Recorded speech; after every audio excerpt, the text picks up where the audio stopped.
ছায়া খোঁজ করছো, আজকে ধুলাগুলো, বালিগুলো জামা থেকে, কাপড় থেকে ছেড়ে ফেলছো, অথচ কয়েকদিন পরে এরকম ধুলার ভিতরেই তোমাকে আমাকে রাখবো। তারপরে কিয়ামতের ময়দানে আল্লাহ ভালো জানে কার নসিবে কি আছে, কে ছায়া পাবে, কে ছায়া পাবে না। সেদিনের জন্য তোমাদের কি প্রস্তুতি আছে? আজকে তো ঝড়ছে ঝাড়তেই পারো, কিন্তু সেদিনের জন্য কোনো প্রস্তুতি আছে? আমাদের সালাফে সালেহীন তারা কিন্তু গ্রীষ্মকালকে ঠিক এইভাবে মূল্যায়নের চেষ্টা করতেন।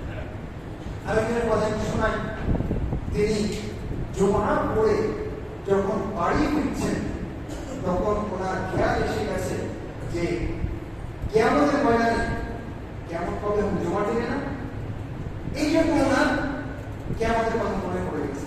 আজকে গরমের দিনে মসজিদ থেকে বাসা দিচ্ছে, কিন্তু এরকমই একটা দিন কিয়ামতের দিন, সেই দিনে বিচার ফেসলা যখন হয়ে যাবে তখন মানুষ একদল জান্নাতে যাবে, আরেক দল জাহান্নামে চলে যাবে। উনি বাড়ি ফিরছেন আর এই কথা চিন্তা করছেন এবং সেখান থেকে শিক্ষা নেওয়ার চেষ্টা করছেন, আল্লাহ আজকে জুমা থেকে যেমন বাড়ি ফিরছি, তুমি কালকে আমাদের ময়দান থেকে জান্নাতের দিকে ফেরাবার তৌফিক দাও।